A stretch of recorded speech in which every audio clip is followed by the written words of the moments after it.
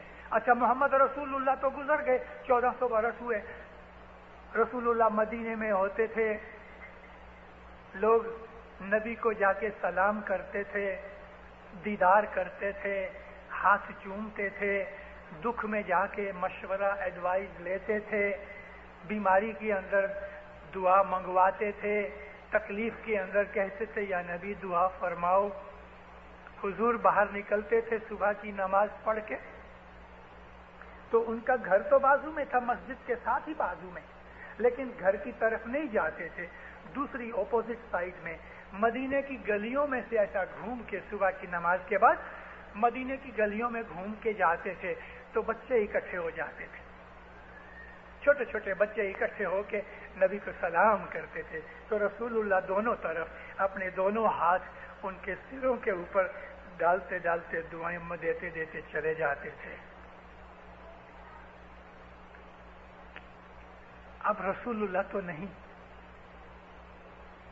تو وہ شرف، وہ فائدہ، وہ ثواب جو نبی کے زمانے کے مسلمانوں کو ملتا تھا، اس سے تو مسلمان محروم ہو گئے نا۔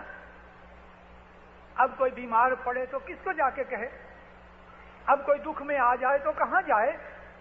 اب کوئی جھگڑا ہو جائے تو کون مٹائے؟ اب ہم کس کا دیدار کریں کہ اس کا دیدار کرنے سے ہمیں اللہ کا دیدار کا ثواب ملے؟ ہم کس کا ہاتھ اپنے سر کے اوپر رکھوائیں؟ مسلمان تو محروم ہیں، ہم نہیں، ہم اسماعیلی محروم نہیں۔ ہر زمانے کے اندر رسول ہمارے اندر بیٹھا ہوا ہے، ہر زمانے کے اندر ہے، اسی کو ہم اپنا امام مانتے ہیں۔ وہ شرف جو رسول کے زمانے کے مسلمانوں کو ملتا تھا وہ ہم کو ملتا ہے۔ ہم اس کے پاس جاتے ہیں، اس کو ہم دیکھتے ہیں، ہم اس سے باتیں کرتے ہیں، مصیبتوں میں اس کی دعا لیتے ہیں، تکلیفوں میں اور دوسرے پرابلمز ہوتی ہیں تو ہم اس کا مشورہ لیتے ہیں، ہم اس کو دیکھ کے خوش ہوتے ہیں، ہمارا ایمان تازہ ہو جاتا ہے، ہمارے دلوں کے اندر محبت بڑھ جاتی ہے۔ ہم اس کو دیکھتے ہیں تو ہم اللہ کی دیدار کا ثواب پاتے ہیں، وہ چیز اور کہیں نہیں۔ اسی کا نام طریقت ہے۔ جب طریقت ملتی ہے تو اس طریقت میں سے محبت اٹھتی ہے، محبت سے انسان کو حقیقت کا پتہ لگتا ہے کہ یہ آغا خان، یہ گھومنے پھرنے والا 45 برس کا جوان، یہ اللہ کا نور ہے۔ جب ہمیں اللہ کے نور کا پتہ لگتا ہے کہ امامت باڈی کا نام نہیں، امامت تو اس اللہ کی طاقت کا نام ہے جس کو ہم نور اللہ کہتے ہیں، اسی کو ہم امامت کا نور کہتے ہیں، اسی کی اطاعت اللہ کی اور رسول کی اطاعت ہے۔ جب ہمیں یہ سمجھ آتی ہے نا تو ہم کو حقیقت کا پتہ لگتا ہے، اس کو حقیقت کہتے ہیں۔ اور حقیقت سمجھنے کے بعد انسان کے دل کے اندر جو خوشی پیدا ہوتی ہے یہ معرفت ہے، اس کا کوئی دوسرا مثال نہیں۔ وہ خوشی جو امام کی تابعداری کے بعد، وہ خوشی جو عبادت کے بعد، وہ خوشی جو امام کو سمجھنے کے بعد ملتی ہے وہی معرفت ہے۔ اور وہ خوشی دل کے اندر ایسی ہوتی ہے کہ دنیا کی کوئی خوشی اس خوشی کے برابر نہیں۔ یہ عبادت ہے، یہ ہے حقیقت، یہ ہے مقصد، یہ ہے بیان جو اللہ نے وہ چھوٹی سی آیت کے ٹکڑے میں بیان کیا۔ وَمَا خَلَقْتُ الْجِنَّ وَالْإِنسَ إِلَّا لِيَعْبُدُونَ، ہم نے تمہیں نہیں بنایا سوائے اس کے کہ تم ہماری عبادت کرو۔ دنیا میں بھیجے گئے ہو، ماں اور باپ کے نطفے اور لہو سے پیدا کیے گئے ہو۔ اللہ نے فرمایا ماں باپ کی عزت کرو، تو ماں باپ کی عزت کرنا اللہ کی عبادت ہے۔ پھر تم نے بڑے ہو کے شادی کی تو بیوی کا نان نخفہ دینا عبادت ہے۔ بیوی کو کہا گیا کہ شوہر تمہارے مرشد کی جگہ ہے، شوہر کا درجہ رسول اللہ نے مرشد کی جگہ بنایا۔ عورت کا مرشد اس کا ہسبینڈ ہے۔ اگر وہ عورت رسول اللہ کے اس فرمان پہ عمل کرتی ہے تو وہ اللہ کی عبادت کرتی ہے۔ تمہارے بھائی بہن ہیں، ان سے محبت کرنا اللہ اور رسول نے فرمایا ہے، تو جو تم اپنے بھائی بہن سے محبت کرتے ہو تو عبادت کرتے ہو۔ پھر تمہیں بھوک لگی ہے تو تم کھانا کھاتے ہو، عبادت کرتے ہو۔ تھک گئے ہو، آرام کرو، اللہ نے تمہارے لیے رات آرام کے لیے بنائی، تم تھکنے کے بعد جو سو جاتے ہو عبادت کرتے ہو۔ اگر نہیں سو گے تمہاری تندرستی بگڑ جائے گی، تو جو مشین خدا نے بنا رکھی ہے وہ بگڑ جائے گی، تو تم نے خدا تعالیٰ کی بنائی ہوئی مشین کو بگاڑ دیا، تم نے گناہ کیا۔ یہ جو بدن ہے یہ اللہ کی بخشش ہے، اور اللہ نے اس کے لیے بعض قانون بنائے ہیں جو ہمیں مذہب نے بتائے ہیں۔ ان قانون کے اوپر نہیں چلو گے تو یہ مشین بگڑ جائے گی، بیماری ہوئے گی۔ تو بیماری گناہ ہے، اس کی سزا مل گئی، تاپ آ جائے گا، درد ہوگا، گناہ کی سزا مل گئی۔ بدن کا خیال رکھنا، تندرستی کا خیال رکھنا، اچھی نیک عادتیں ڈال کے اپنی دماغی اور بدنی حالت کو درست رکھنا خدا کی عبادت ہے۔ روزی رزق اور فیملی کو پالنے کے لیے، پرورش کرنے کے لیے، اپنے آپ کو مینٹین کرنے کے لیے اگر کوئی آدمی نوکری کر کے یا بزنس کر کے حق حلال کے اچھے طریقے سے، دغا فریب اور جھوٹ اور چوری مکاری کر کے نہیں، لیکن نیک راستے سے جو آدمی اپنی روزی پیدا کرتا ہے، 5 گھنٹے، 8 گھنٹے، 10 گھنٹے، 12 گھنٹے، جتنے بھی اس نے روزی رزق پیدا کرنے کے لیے لگائے ہیں، وہ تمام گھنٹے اس کی خدا کی عبادت میں نکلے ہیں۔ عبادت تو جگہ جگہ عبادت ہے۔ جو کمزور ہے اس کے اوپر رحم کرو، یہ عبادت ہے۔ جو تکلیف میں ہے اس کی مدد کرو، یہ عبادت ہے۔ جو ظالم ہے اس کا سامنا کرو، یہ عبادت ہے۔ جو تمہارا حق لے جائے اپنے حق کو بچانے کے لیے لڑو، یہ عبادت ہے۔ ارے اسلام تو ایک کمپلیٹ کوڈ آف کنڈکٹ ہے، اور اس میں خاص طور پہ اسماعیلی مذہب، کیونکہ اسماعیلی مذہب ہی اسلام ہے۔ وہ اسلام نہیں جو ملا بتاتا ہے نماز پڑھ لو اور گھر جا کے اپنے بیٹھ جاؤ، سمجھ لو میں تو ابھی مسلمان ہوں۔ ارے مسلمان کیا، تیرے کو تو مسلمانی کی ہوا بھی نہیں لگی۔ مولانا حضرت امام صلوات اللہ علیہ فرمایا، حضرت امام فرماتے ہیں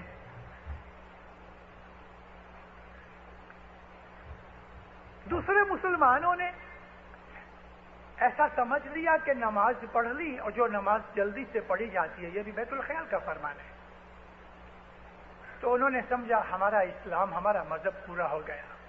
حضرت امام فرمایا ایسا نہیں ہے،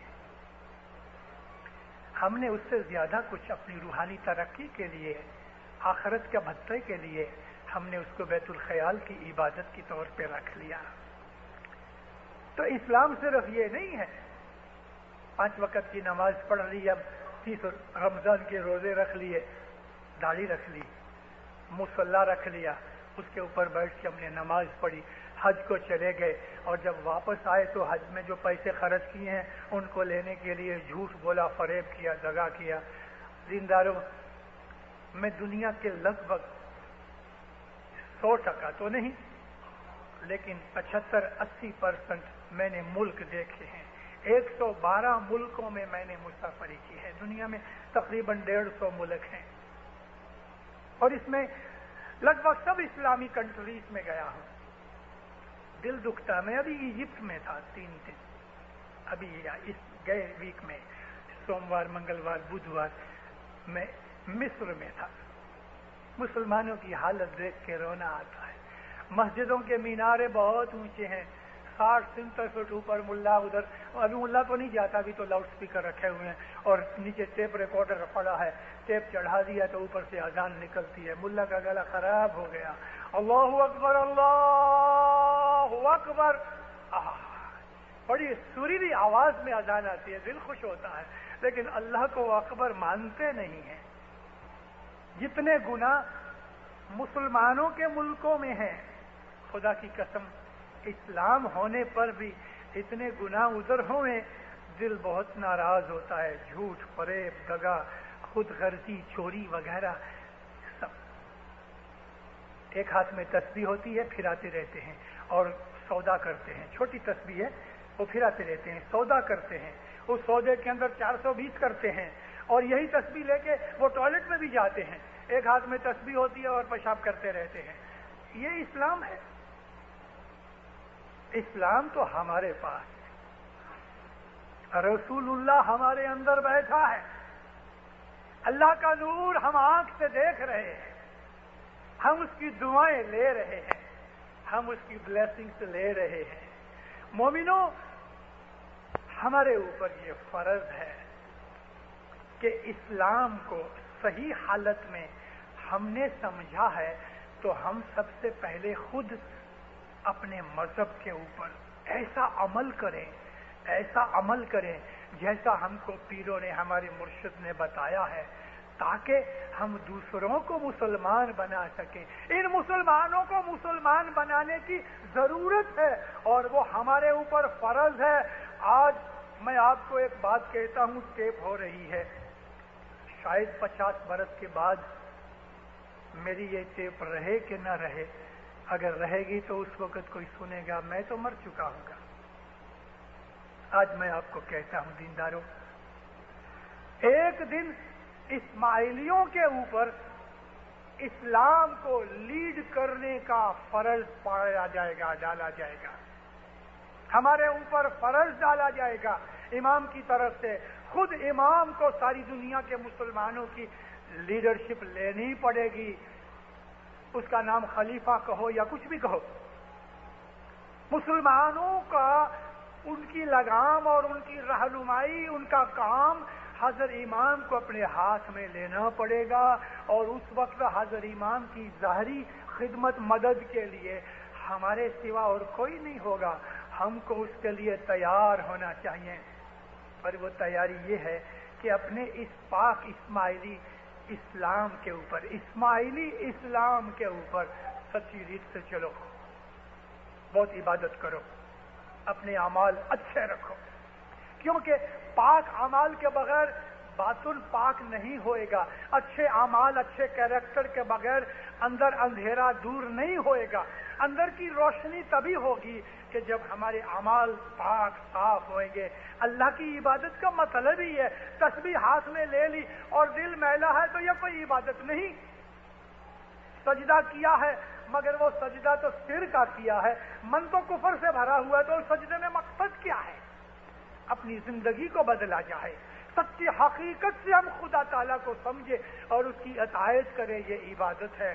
دنیا کے اندر اپنے تمام فرائض پورے کرو، ماں کے، باپ کے، بیوی کے، بہن کے، شوہر کے، بھائی کے، بیٹوں کے، جماعت کے، ہمارے اوپر جتنے بھی فرض ڈالے گئے ہیں ان تمام فرضوں کو پورا کرنا۔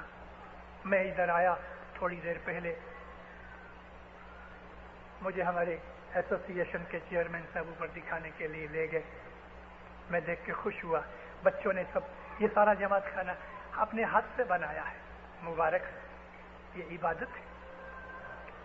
جماعت کی خدمت مولا کی خدمت ہے، صرف جماعت خانے کی اینٹ پتھر کی خدمت نہیں، جماعت کے ہر اسماعیلی کی خدمت۔ ہمارا مذہب ہی یہی ہے۔ میں نے آپ کو کہا نا کہ کوئی تکلیف میں آ گیا ہے اس کی مدد کرو، کوئی بیمار ہے اس کا خیال کرو، دوا دارو کرو۔ ایک بدن کی طرح ہمیں ہونا چاہیے، ہمارے اندر محبت ہوئے بے حساب، اتفاق ہوئے بے حساب، ہم ایک دوسرے کے کام آویں، ہمارے اندر یونیٹی اور ہوگی، اچھے اعمال ہوں گے، ہمارا دل صاف پاک ہو جائے گا، اندر نور خود بخود پیدا ہوئے گا۔ یہ معرفت ہے، اس سے جو آپ کو خوشی ملے گی، اس سے جو آپ کو سکون ملے گا، وہ جو پیس آف مائنڈ ملے گی، دینداروں اس کی دنیا کے اندر کوئی مثال نہیں ہے۔ نعمتیں دن بدن دنیا میں بڑھتی جائیں گی۔ جماعت کی خدمت، جماعت کی حاضری، 3 وقت کی دعا، اپنی اچھی کمانی میں سے 10 اور ہر وقت سارے دن موٹر چلاتے چلاتے، پاؤں سے چلتے چلتے، گھر میں بیٹھے بیٹھے دل کے اندر مولا کو یاد کرتے رہو۔ بہت سے طریقے ہیں، صلوات پڑھتے رہو، یا علی علی کرتے رہو، اللہ اللہ کرتے رہو، یا وہاب کہو، یا کریم کہو، یا رحمان کہو، یا رب کہو، یا ودود کہو، یا مجید کہو، یا حمید کہو، یا حی کہو، کسی بھی نام سے اس کو یاد کرو، ہر وقت اس کو یاد کرو، اس کے ساتھ پلگ لگا رکھو کہ تمام انرجی کی سورس وہی ہے، پلگ چالو رہے تو انرجی آتی رہے گی، اس کی یاد میں سارا دن نکالو۔ جب یہ ایسا ہوگا نا تو بدیاں برائیاں خود بخود گھٹتی جائیں گی، گمراہی دور ہوتی جائے گی، اور اس کی رضا، اس کی خوشی بڑھتی جائے گی۔ یہ چیز جب بڑھتی جائے گی تو زندگی کے اندر ہمارا درجہ فرشتوں کے جیسا ہے۔ یہی وہ چیز ہے جو اللہ ہم سے چاہتا ہے، اور اسی مقصد کے لیے اس نے دنیا کے اندر نبی بھیجے اور امام بھیجے۔ یہ ہمارے دین کا ایسنس ہے جو آج میں نے آپ کے سامنے رکھا۔ مولا آپ کو سکھی آباد کرے، ایمان کی سلامتی دے، حقیقتی سمجھ دے، دو جہان میں برکت دے، ہر آفت بلا دور کرے، ہر مشکل دفع کرے، دشمن سکریت میں پورا رکھے، عبادت بندگی کا شوق دے، مولا فرمان بردار مومن بنائے، جماعتوں اور کنبوں میں محبت و اتفاق دے، مولا ہمیشہ آپ کو اپنی پناہ چھتر چھایا میں رکھے، مولانا حضرت امام آپ پہ راضی ہوئے، مولا آپ کو اپنا ظاہر و باطن دیدار عنایت کرے۔ کھانا ودان